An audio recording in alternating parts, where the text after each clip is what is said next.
I was alone in the hospital with my husband during his final days. Other rooms were filled with families. Ours was silent. No one came. When the doctor confirmed his passing, he handed me the farewell letter. Open the safe. It'll all make sense. I'm glad to have you here. Follow my story until the end and comment the city you're watching from so I can see how far my story has reached. The beeping of the heart monitor had become my heartbeat. For 7 days, I sat in that uncomfortable vinyl chair beside Carlton's hospital bed, watching his chest rise and fall with mechanical precision. Room 314 had become my world, and it was the loneliest place on earth. Down the hall, room 312 was a constant parade of visitors.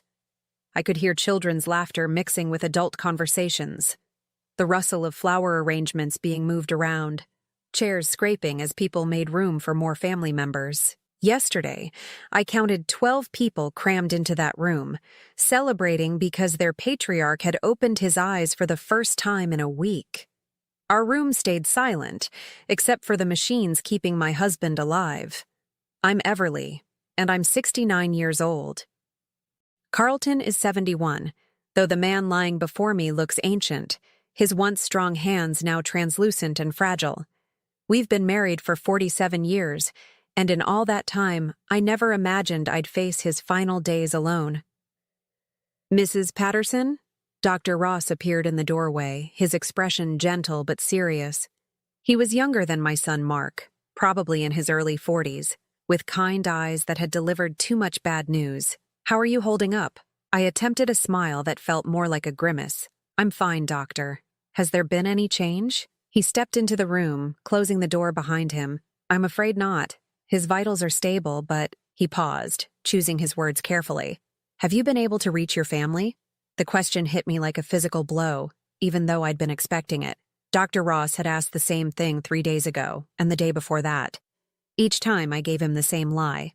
They're coming, I whispered, my voice barely audible. They live far away. Dr. Ross nodded, but I could see the concern in his eyes. He'd been Carlton's primary physician for 2 weeks now, since the stroke brought us rushing to the emergency room. He'd seen the empty visitor log outside our door. He'd noticed that no flowers arrived, no get-well cards accumulated on the windowsill. Mrs. Patterson, he said gently, is there anyone I can call for you? A friend, perhaps? You shouldn't be going through this alone. The kindness in his voice almost broke me. Almost. But I'd learned over the years how to swallow my pain, how to keep my dignity intact even when everything around me was crumbling. Thank you, Dr. Ross. But I'm managing just fine. He lingered for another moment, clearly wanting to say more, then gave me a small nod. I'll be back to check on him in a few hours. Please, call the nurses if you need anything at all. After he left, I sank back into that awful chair and stared at Carlton's peaceful face. Even unconscious, even dying, he looked like he was waiting for something. Or someone. The truth was, I had tried to reach our children. Mark lived in Seattle with his wife Jennifer and their 2 teenage kids. He was some kind of executive at a tech company, the kind of success Carlton and I had always dreamed our son would achieve. Sandra lived in Phoenix with her husband Derek and their 3 children. She managed a high-end boutique and lived in one of those fancy gated communities. I'd called Mark first, the morning after Carlton's stroke. Hello? His voice had been rushed, impatient. Mark, it's Mom. Your father's in the hospital. He's had a stroke. A long pause. How bad is it? Bad. The doctors aren't sure if he'll wake up, I think. I think you should come. Another pause. Longer this time. Mom, I'm in the middle of a huge project at work. Can you keep me updated? If things get really serious, call me back. If things get really serious. As if his father fighting for his life wasn't serious enough. Sandra's response had been even worse. Mom, I can't just drop everything. Do you know how much a last-minute flight costs? Besides, Dad's tough. He'll pull through this. That was 5 days ago. Neither of them had called back to check. I looked around our sterile room, taking in the blank walls, the single window that faced the parking lot, the empty chair that should have held one of our children. In room 312, someone was singing Happy Birthday off-key, and everyone was laughing. How had we gotten here? How had Carlton and I, who had devoted our entire lives to raising Mark and Sandra, ended up so completely alone. I reached over and took Carlton's hand, careful not to disturb the IV line. His skin was cold, but I could still feel the calluses from 40 years of construction work. These hands had built our first house, had taught Mark how to throw a baseball, had braided Sandra's hair when she was little. "I'm here, sweetheart," I whispered. "I'm right here." The machines continued their rhythmic beeping, the only witnesses to our vigil. Outside our door, life went on. Families reunited, people celebrated small victories, children brought handmade cards to their grandparents. But in room 314, there was only me, Carlton, and the growing certainty that we would face whatever came next, exactly as we were facing it now, together but utterly alone. As evening approached and visiting hours ended, I prepared for another night in that chair. The nurses had offered me a cot, but I couldn't bring myself to sleep. What if Carlton woke up? What if he needed me? What if these were our last hours together, and I missed them because I was sleeping? So I stayed awake, holding his hand, and tried not to think about the empty chairs that surrounded us. As I sat in that hospital chair, watching Carlton's chest rise and fall, my mind drifted back to the moment everything changed. It was 11 years ago, and Carlton had just turned 60. He'd been working construction for Brennan and Associates for 23 years, starting as a laborer and working his way up to site supervisor. He was proud of that job, proud of the houses and buildings that stood as testament to his hard work. Then the economy crashed, and everything fell apart. I remember the morning he came home early, his face gray with shock.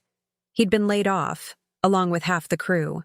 At 60, with a bad back and hands worn down by decades of manual labor, Carlton suddenly found himself competing for jobs with men half his age. "It's temporary," he kept saying those first few weeks. "Construction always bounces back." But months passed, and the callbacks never came. Carlton's confidence began to crumble like mortar in the rain. He'd leave the house every morning in his good clothes, armed with resumes and determination, only to return each evening a little more defeated. That's when Mark started pulling away. My son had always been ambitious, driven to succeed in ways Carlton and I never were. He'd earned his business degree, landed that good job in Seattle, married Jennifer, who came from money. When Carlton lost his job, I think Mark saw it as a personal embarrassment. I'll never forget the Thanksgiving dinner that year. Mark and Jennifer had driven down with the kids, and Carlton was so excited to see them. He'd been unemployed for 8 months by then, but he was still hopeful, still trying to project strength. "So, Dad," Mark said over dinner, his tone casual but cutting. "Any luck with the job search?" Carlton straightened in his chair. "I've got a few leads. Interview next week with a landscaping company." "Landscaping?" Mark's voice carried just enough disdain to make everyone uncomfortable. "Isn't that a step backward?" "Work is work, son," Carlton replied quietly. Mark shook his head. "I don't understand how you let this happen. Didn't you see the signs? Didn't you plan for this?" The table went silent. Even the kids stopped eating. Carlton's face went red, but not with anger, with shame. "Mark," I started to say, but Carlton put his hand on my arm. "Your father worked hard for 23 years, I said anyway. "He didn't choose to get laid off." Mark's wife Jennifer, who usually stayed quiet during family discussions, chose that moment to speak up. "Maybe this is an opportunity for a fresh start. There are lots of options for people Carlton's age. Walmart always needs greeters." The words hung in the air like poison. Carlton excused himself from the table, and I found him later in the garage, sitting on his workbench with his head in his hands. After that Thanksgiving, Mark's visits became less frequent. His phone calls grew shorter and more superficial. When Carlton finally found work 6 months later, doing maintenance for the school district, Mark barely acknowledged it. The new job paid half of what he'd made in construction, but Carlton was grateful to be working again. Sandra's reaction was different, but equally painful. Where Mark pulled away out of embarrassment, Sandra pulled away out of disappointment. She'd grown accustomed to a certain lifestyle after marrying Derek, who worked in real estate and did well for himself. She lived in a beautiful house with a pool, drove a luxury SUV, sent her kids to private schools. Somewhere along the way, she'd started to expect that level of comfort from everyone around her. "Mom, why don't you and Dad move to a smaller place?" she'd suggested during one of her increasingly rare visits. That house is too big for just the two of you now, and clearly Dad's not making the same money he used to. The house she was talking about was the one Carlton had built with his own hands when Mark was 5 and Sandra was 3. Every board, every nail, every inch of drywall represented his love for our family. The idea of leaving it was devastating to him. "We're managing just fine," I'd told her. Sandra had looked around our modest living room with barely concealed disdain. "Are you, though? When's the last time you had the carpets cleaned or updated the kitchen? Mom, you're living like poor people." Poor people. As if falling on hard times made us somehow lesser than we'd been before. The real breaking point came 2 years later, when Sandra called asking for money. Her third child had just been born, and Derek's business was going through a rough patch. They needed $5,000 to cover some medical bills and catch up on the mortgage. Carlton didn't hesitate. He cashed in part of his small retirement fund and sent her the money. Even though it meant we'd be eating beans and rice for months, Sandra never paid it back. Worse, she never even acknowledged the sacrifice he'd made for her. When Derek's business recovered 6 months later and they took a vacation to Hawaii, posting pictures all over Facebook, Carlton didn't say a word, but I saw the hurt in his eyes. After that, the distance between us and our children became a chasm. Mark's visits dwindled to once a year at Christmas, and even then he seemed anxious to leave. Sandra would call occasionally, usually when she needed something, but her visits stopped altogether. Carlton began to blame himself. "I failed them," he'd say during his darker moments. "I was supposed to provide for my family, and I couldn't even keep a job." "You didn't fail anyone," I'd tell him. "You gave them everything you had." But deep down, I wondered if he was right. Had we somehow raised children who valued success over loyalty? Who saw their father's worth only in terms of his paycheck? Sitting in that hospital room now, I realized that Carlton had spent the last 11 years of his life trying to win back their respect. He'd worked overtime at the school district, taken on weekend jobs, all to prove he wasn't the failure they seemed to think he was. And in the end, none of it mattered. When he needed them most, when he was fighting for his life in a sterile hospital room, they were too busy, too distant, too embarrassed to be there. The irony wasn't lost on me. Carlton had built houses that would stand for generations, had raised children who achieved the success he'd always dreamed of for them. But when his own foundation crumbled, when his own walls started to fall, there was no one left to help him rebuild, except me. There was always me. I squeezed his hand tighter, feeling the wedding ring that had never left his finger in 47 years.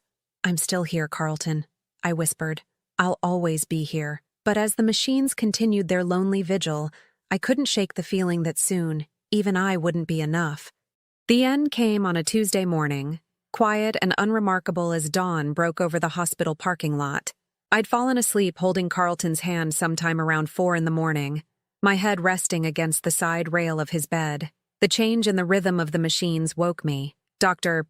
Ross was there within minutes, along with 2 nurses whose faces I'd grown to know over the past week. They moved with practiced efficiency, checking monitors, adjusting equipment, but I could see in their eyes what they already knew. "Mrs. Patterson," Dr. Ross said gently, his hand on my shoulder. "I'm so sorry." I nodded, unable to speak. Somehow, I'd known this moment was coming, but the finality of it still hit me like a physical blow. Carlton was gone. After 47 years of marriage, I was truly alone. The next hour passed in a blur of paperwork and quiet conversations. The nurses were kind, giving me time to say goodbye, to sit with Carlton's peaceful face one last time. He looked younger somehow. The lines of worry and pain finally smoothed away. As I gathered my few belongings from the room, Dr. Ross approached me with a manila envelope in his hands. "Your husband asked me to give this to you," he said quietly. "He gave it to me 3 days ago when he was still conscious. He made me promise to only give it to you after everything was finished." My hands trembled as I took the envelope. It was heavier than I expected, and I could feel something small and metallic inside, along with what felt like folded papers. "He was very specific about when you should receive this," Dr. Ross continued. "He seemed to think it was important that you read it alone." I thanked him and made my way to the parking lot, the envelope clutched against my chest. The morning sun felt too bright, the world too loud and alive for a day when my husband had just died. I sat in my car for a long time before I found the courage to open his final message to me. Inside was a small brass key and a letter written in Carlton's careful handwriting. My dearest Everly, if you're reading this, then I'm gone, and you're facing the hardest part alone. I'm sorry for that. I'm sorry for a lot of things, but mostly I'm sorry that our children weren't there when you needed them most. I need you to go home and go to our bedroom closet. Behind my old work boots, you'll find our safety deposit box. The key in this envelope opens it. I've left you something there, something I've been working on for years. But before you open that box, I want you to know that loving you was the greatest privilege of my life, even when everything else fell apart. Even when I felt like I'd failed everyone who mattered to me, you never stopped believing in me. You never stopped standing by my side. The password to the box is the day we met.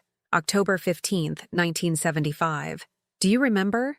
You were wearing that blue dress and you laughed at my stupid joke about the weather. I knew that day I was going to marry you, even though it took me 3 months to work up the courage to ask you out. I love you, Everly. I always have, and wherever I am now, I always will. Forever yours, Carlton. By the time I finished reading, tears were streaming down my face.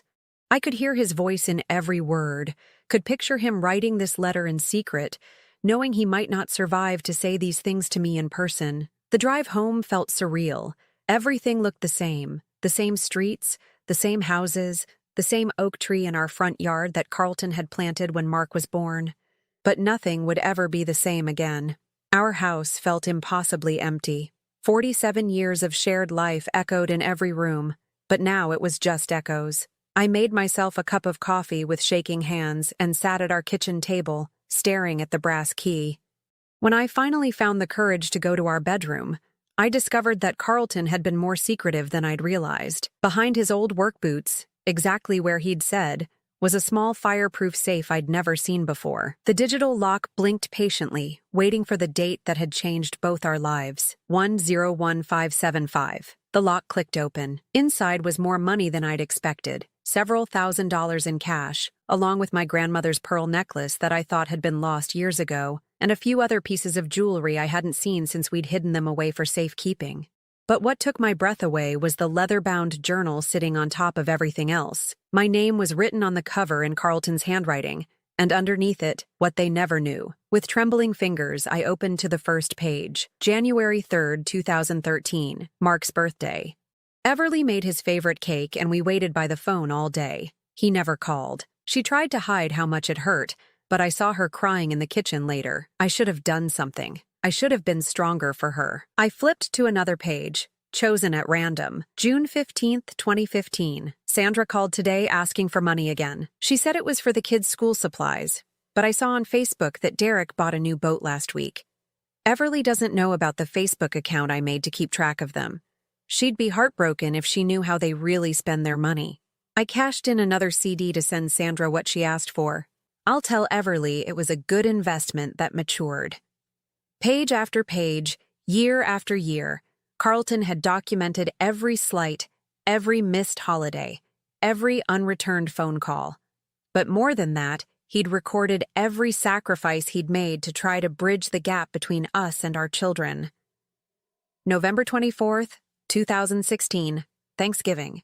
Mark didn't come again, 3rd year in a row. Everly set a place for him anyway, just in case. I found her throwing away the untouched plate after dinner. I told her we had a nice quiet holiday, just the two of us, but I know she was disappointed.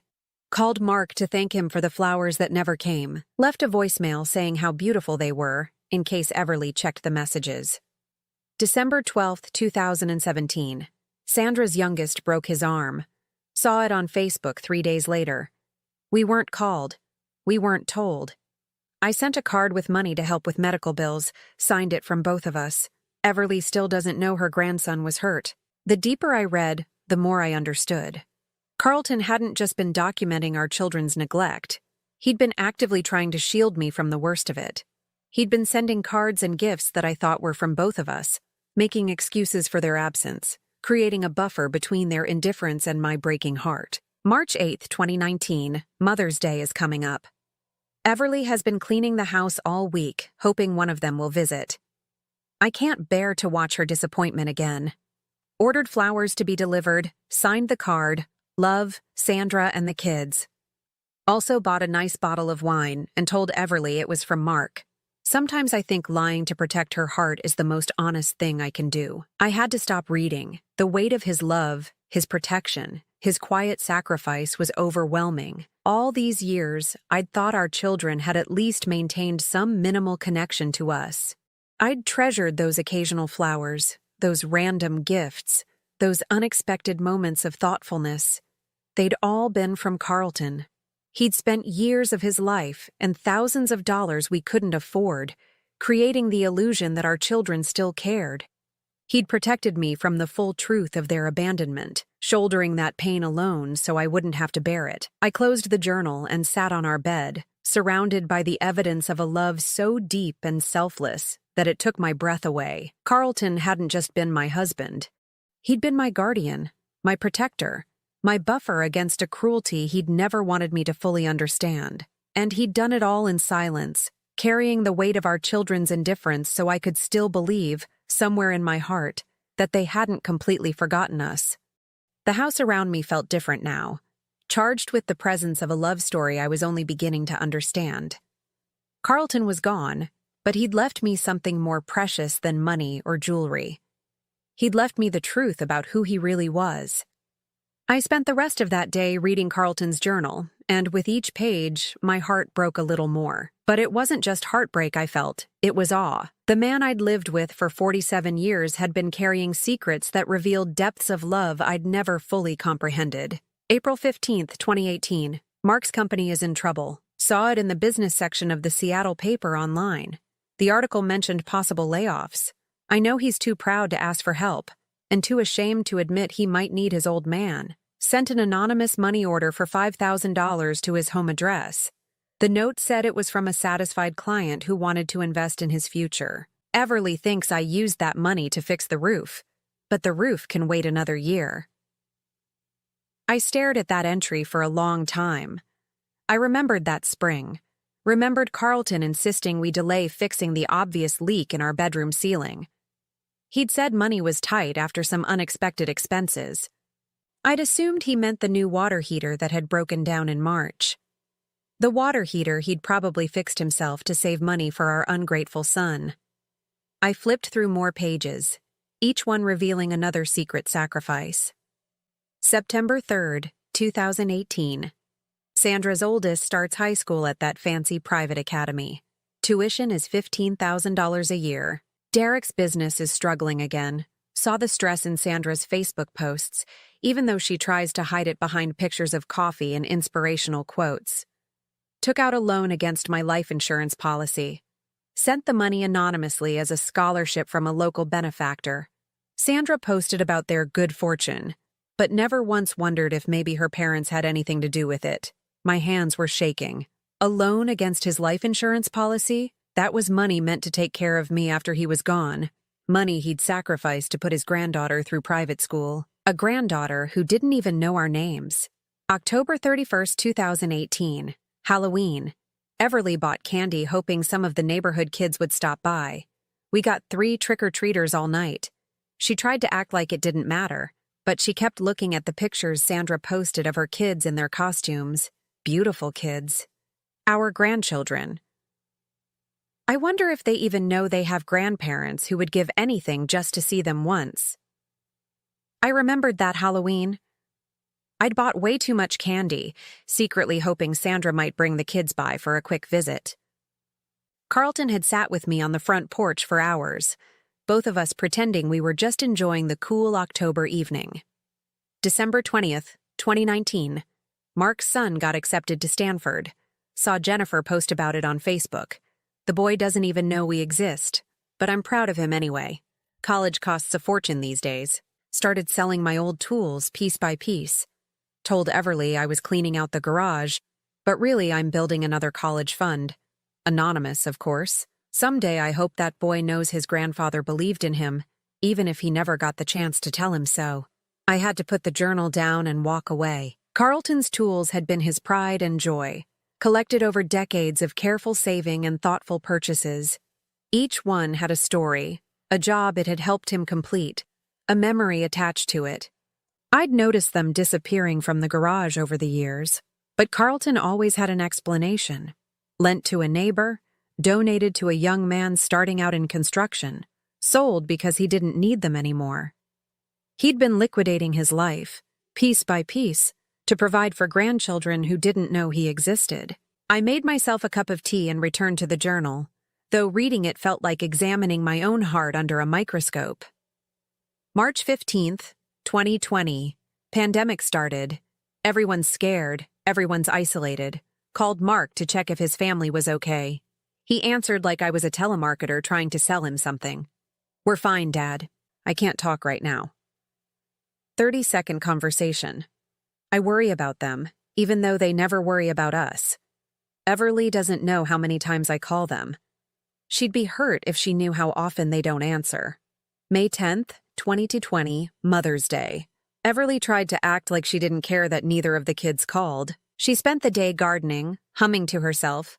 But I know that humming, it's what she does when she's trying not to cry. I ordered her a beautiful bouquet and a card that said, "Thanks for being the best mom in the world. Love, Sandra." The look on her face when it arrived was worth every penny. July 4th, 2020, Independence Day.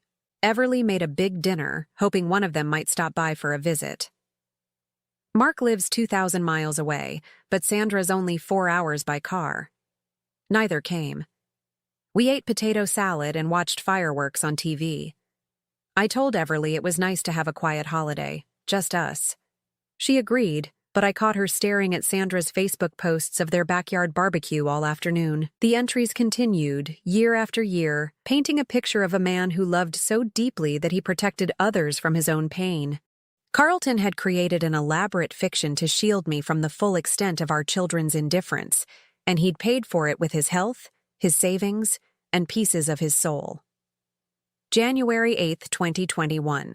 Everly's birthday. The kids didn't call again. I bought her a necklace and said it was from Mark, and a silk scarf, and told her Sandra picked it out specially. She was so happy, kept talking about how thoughtful they were to remember her style preferences. I didn't have the heart to tell her I've been buying her gifts from them for 3 years now. August 12th, 2021. Sandra's middle child broke his leg at soccer camp. Saw it on Facebook when they posted from the emergency room. We weren't called. We weren't told. I sent a care package with games and books and snacks. Signed it, "From your grandparents who love you."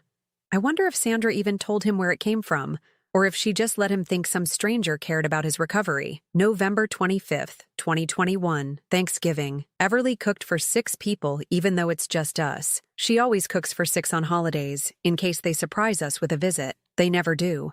We'll be eating leftovers for a week, but I'll never tell her to cook less. Hope is sometimes all we have. I found myself crying again, but this time the tears weren't just for grief. They were for gratitude, for the overwhelming realization that I'd been loved more deeply and completely than I'd ever understood. Carlton hadn't just been my husband. He'd been my protector, creating a buffer between me and the harsh reality of our children's abandonment. But as I continued reading, I began to see another pattern emerging. Carlton wasn't just shielding me from pain. He was systematically documenting evidence. Every anonymous gift, every secret loan, every unreturned phone call was carefully recorded with dates and details. December 25th, 2021, Christmas. We sent gifts to all the grandchildren, spent $800 we couldn't afford, but Everly was so excited to pick out presents for them. The packages were never acknowledged. No thank you calls, no pictures of the kids with their gifts. Nothing. I'm starting to think they just throw our packages away without opening them. March 18th, 2022. Mark lost his job. Saw it on LinkedIn when he updated his status to seeking new opportunities. Sent another anonymous money order, $3,000 this time. Had to borrow against the house to do it. But I couldn't let him struggle when I had the power to help. Told Everly the bank called about refinancing at better rates. She trusted me to handle the paperwork. The most recent entries were the hardest to read. October 15th, 2022, our anniversary. 46 years married to the most wonderful woman in the world. The kids didn't call to congratulate us. They never do. But Everly and I danced in the kitchen to that old song from our wedding. She's still beautiful, still the girl in the blue dress who laughed at my stupid jokes. I'm the luckiest man alive, even if our children don't understand that. December 31st, 2022, New Year's Eve. Everly fell asleep on the couch before midnight. I covered her with her favorite blanket and watched her sleep. She looks peaceful, like she did when the kids were little and our house was full of laughter. I miss those days, but I don't regret any of the sacrifices. Love isn't about keeping score. It's about giving everything you have and being grateful for the chance to give it. The last entry was dated just 2 weeks before Carlton's stroke, January 15th, 2023. Everly doesn't know about the chest pains I've been having. Don't want to worry her. Updated the safety deposit box today. Made sure everything is organized for her. If something happens to me, I hope she'll understand that every choice I made was about love. I hope she'll know that she was enough, more than enough. She was everything. I closed the journal and held it against my chest, feeling the weight of 47 years of love condensed into these pages. Carlton had given away our savings, borrowed against our home, sold his precious tools, all to help children who couldn't even be bothered to call on holidays.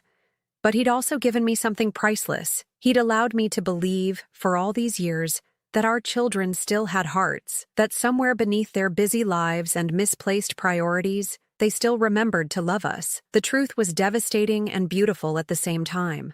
Our children had abandoned us completely, but Carlton had loved me enough to carry that knowledge alone. Carlton's funeral was held on a gray Thursday morning at St. Mary's, the same church where we'd been married 47 years earlier. I'd arranged everything myself, the service, the flowers, the modest reception afterward. Father McKenna, who had known Carlton for 30 years, gave a beautiful eulogy about a man who lived his faith through quiet service and unconditional love.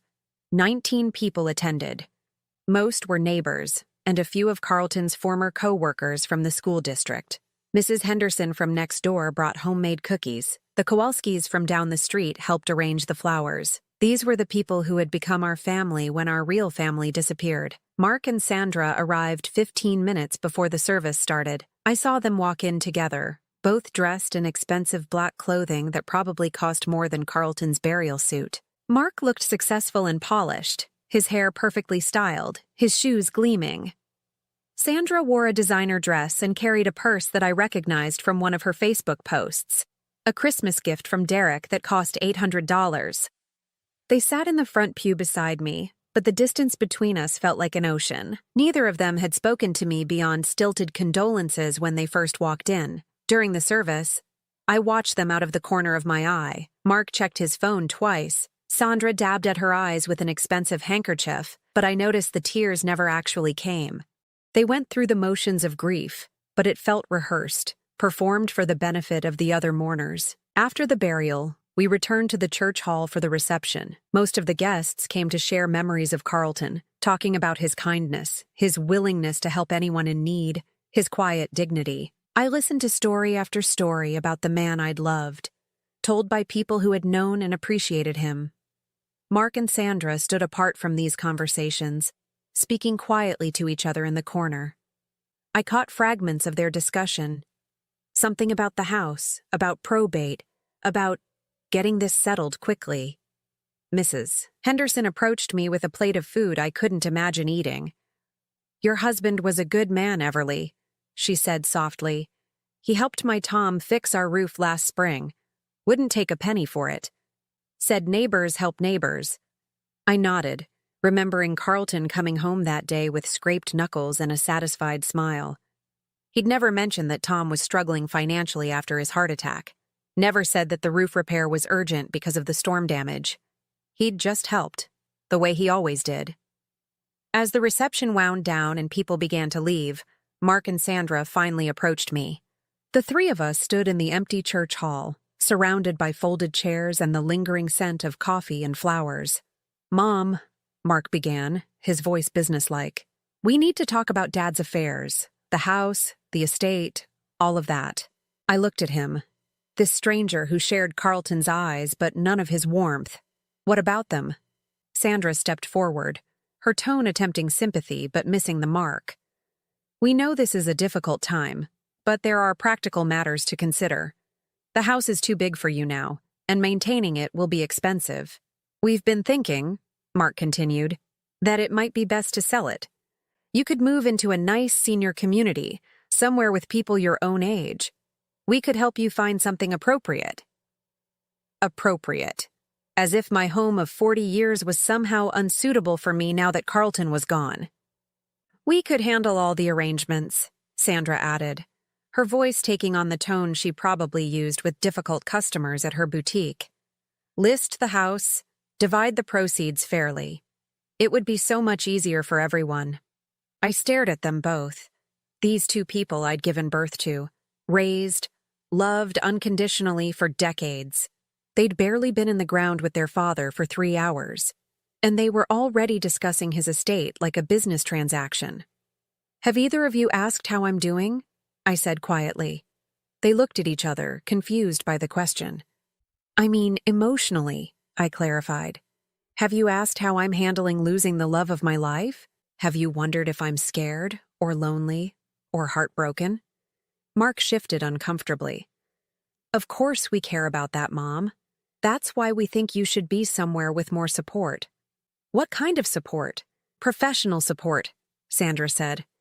People trained to help seniors cope with loss. Seniors. As if I'd suddenly become incompetent the moment Carlton died. I see, I said. And where have you been for the past 11 years? Where was your support when your father lost his job? Where were you when he had to cash in his retirement to pay for your emergencies? Where were you when he sold his tools to send money to grandchildren who don't even know his name? The silence that followed was deafening.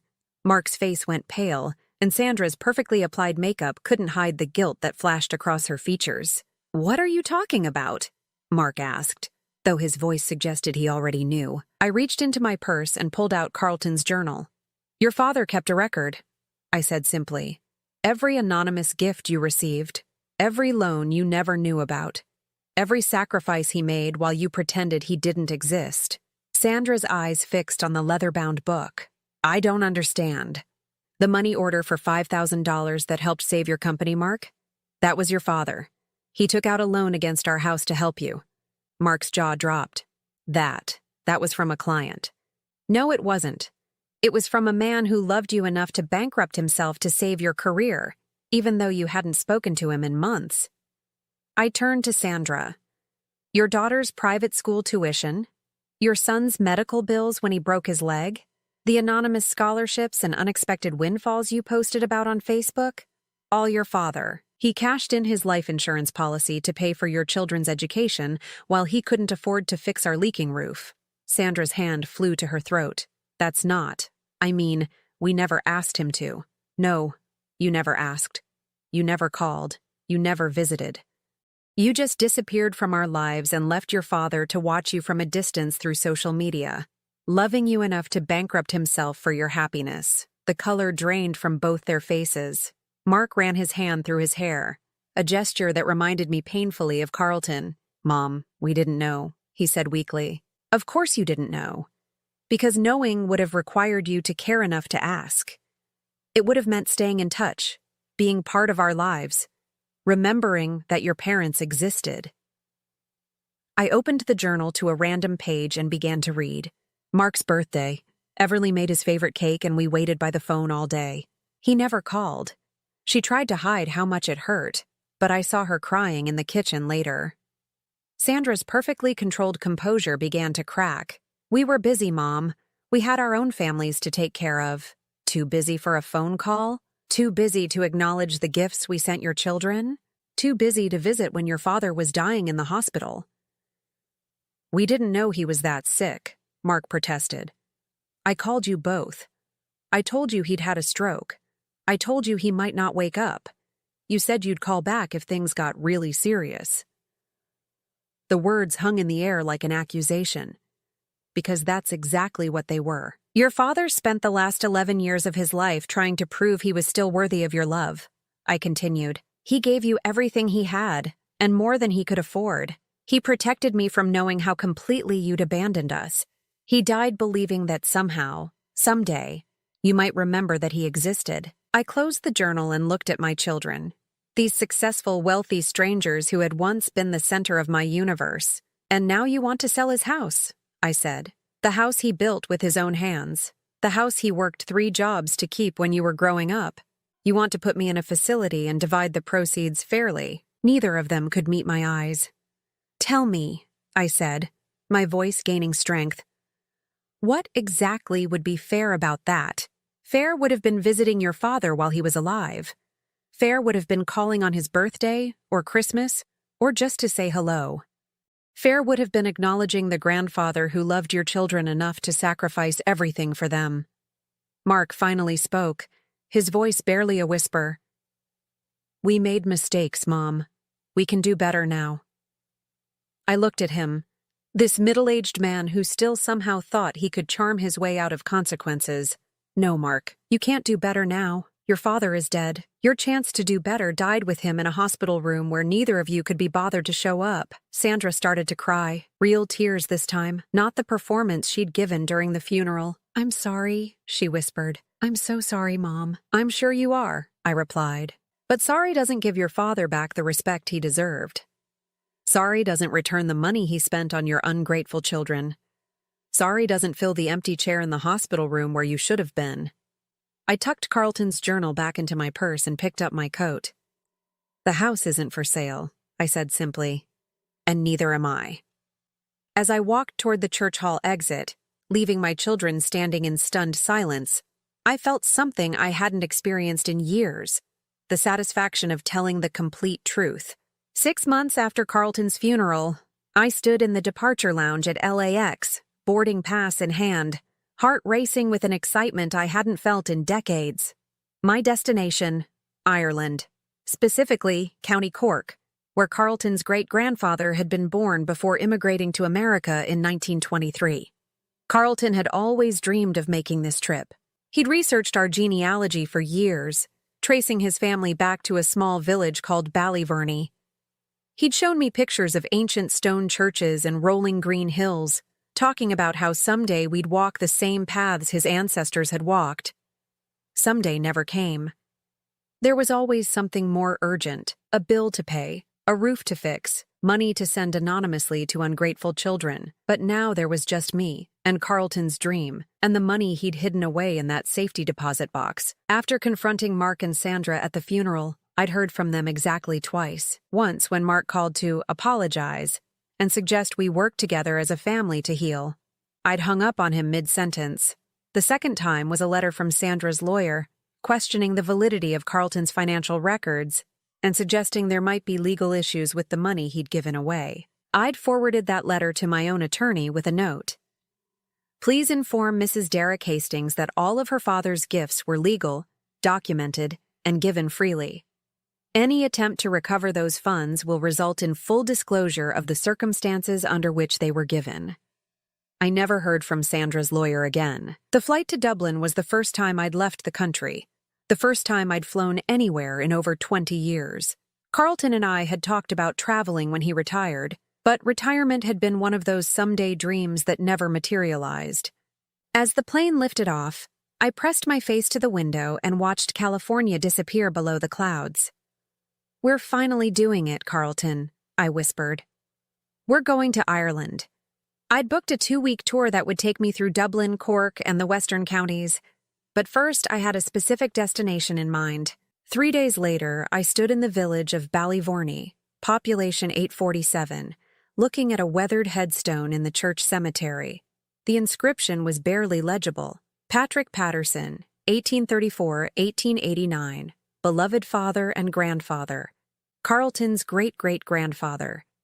I'd brought a small bag of dirt from our garden in California, soil from the property Carlton had worked so hard to keep. I sprinkled it on Patrick's grave and said a prayer for both of them, the ancestor who'd had the courage to start a new life in a foreign country, and the descendant who'd honored that courage by building something beautiful with his own hands. The church rector, Father O'Sullivan, was a kind man in his 70s who'd been delighted to help me trace Carlton's family connections. Over tea and biscuits in the rectory, he'd shown me parish records going back 2 centuries. Your husband's people were farmers, he told me, pointing to entries in the old ledgers. Good people, from what the records show. They stayed in the area until the famine years, when young Patrick decided to try his luck in America. Carlton would have loved to know that, I said. He always wondered about his roots. Father O'Sullivan smiled. He knew the important parts, I think. The values that matter don't change much from generation to generation. Hard work, family loyalty, faith in something bigger than yourself. Family loyalty. The phrase stuck with me as I continued my journey through Ireland. Everywhere I went, I saw evidence of it. Families gathered in pubs, multiple generations living in close proximity, adult children caring for aging parents. It made me think about how different things might have been if Mark and Sandra had inherited more than just Carlton's eye color. In Galway, I met an elderly woman named Bridget, who ran a small bed and breakfast. She was my age, a widow who'd lost her husband 2 years earlier. Over breakfast one morning, she asked about my family. I have 2 children, I found myself saying, but they're very busy with their own lives. Bridget nodded knowingly. Mine too, love, but they come around when they can. Family is everything, isn't it?